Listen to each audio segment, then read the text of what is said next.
J.D. Vance was given a speech already scheduled in Concord, North Carolina.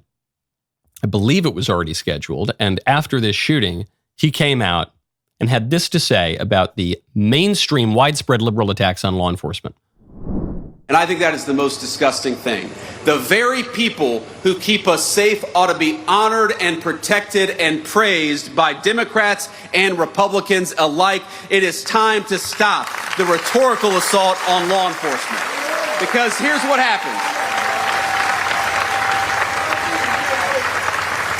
Because here's what happens when Democrats like Gavin Newsom did say that these people are part of an authoritarian government. When the left-wing media lies about what they're doing, when they lie about who they're arresting, when they lie about the actual job of law enforcement, what they're doing is encouraging crazy people to go and commit violence. You don't have to agree with my immigration policies. You don't have to agree with Donald Trump's immigration policies. But if your political rhetoric encourages violence against our law enforcement, you can go straight to hell and you have no place in the political conversation of the United States of America. I love these comments for many reasons. One, because he's getting tough, because he's calling out the problem, because he's defending law enforcement. It's that last part there that I love. He says, if you are doing these things, if you are telling lies about law enforcement and causing violence against them, you have no place in the political conversation in America. Spot on. The vice president just gets it. This really pertains to the whole conversation we've been having for the last couple of weeks about the free marketplace of ideas, about what the First Amendment is for, what political discourse means in a self-government like ours. Does the free marketplace of ideas, does free speech mean that just any sound, any grunt, any babble that comes out of your vocal cords is to be permitted and encouraged in the public square? Of course not. That's not what the First Amendment means. That's why the First Amendment, from the beginning, has always prohibited certain forms of speech, like fraud, like direct threats, like obscenity, among other types. The reason for that is that those types of speech actually undermine speech. If you commit fraud, and if fraud is protected and permitted, then you would have no confidence in the free marketplace of ideas. You would have no reason to believe that the information you're getting in the free marketplace of ideas is reliable. It would actually collapse the free marketplace of ideas. If you permit direct threats, that doesn't expand the free marketplace of ideas. It actually greatly shrinks it because you're telling, half the people that if they come in and speak their mind, they're going to be murdered.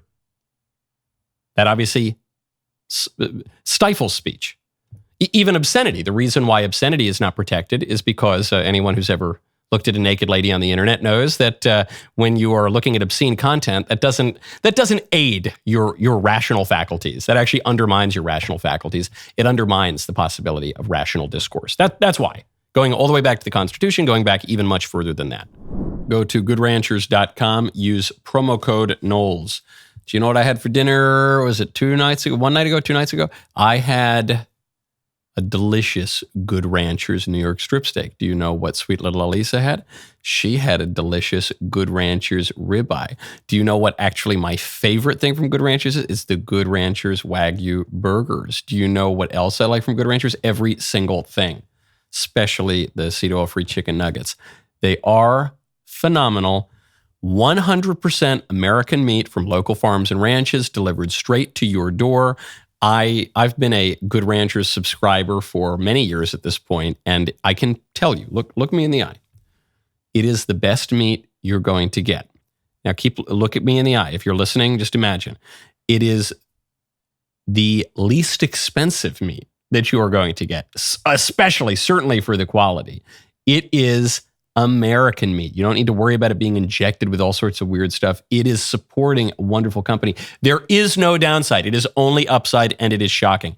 If you subscribe to any Good Ranchers box today, use code Knowles, Knowles. You will get free meat for life. That is goodranchers.com, code Knowles. You will get $40 off plus free meat for life at goodranchers.com. Welcome to the table. And in this case, he's saying, when you lie about law enforcement in this way, when you lie in such a way as to encourage violence. In some cases, if you directly incite violence, you have no place in the political conversation in America. Even this point on lies, it's really important. A friend of mine once described the issue precisely to me. He said, well, Michael, I refer to lies as contraceptive speech. I said, contraceptive speech, what does that mean? He said, well, just as the purpose of sex is procreation, and one of the reasons that contraception is a little sus, a little dubious, is immoral, is because it forecloses the purpose of the act. It turns the act away from the thing that it's intended for. Well, the same thing with speech. What is speech for? Speech is for conveying the truth. And when you tell a lie, you're going through the motions of speech. You're making sounds, you're moving your mouth. If you're Italian, you're moving your hands. But you're undermining its purpose. You're turning speech against its very purpose. Because you're not conveying the truth. You're actually undermining the truth. Brilliant point from JD. Really shows you, I think, the guy knows what time it is. The guy understands the urgency of this moment. Because there are still some people who see the polls, see the surveys of very liberal people being 8 times as likely to support political violence as very conservative people, who see 30% plus of young liberals defending political violence. Many, many multiples higher than conservatives and moderates. Many multiples higher than older liberals even.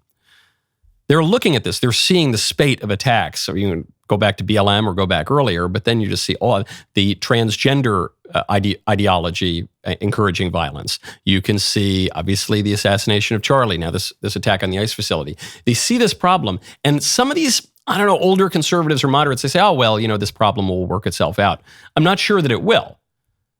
All of the available evidence says the political violence from the left is going to get worse unless we do something about it.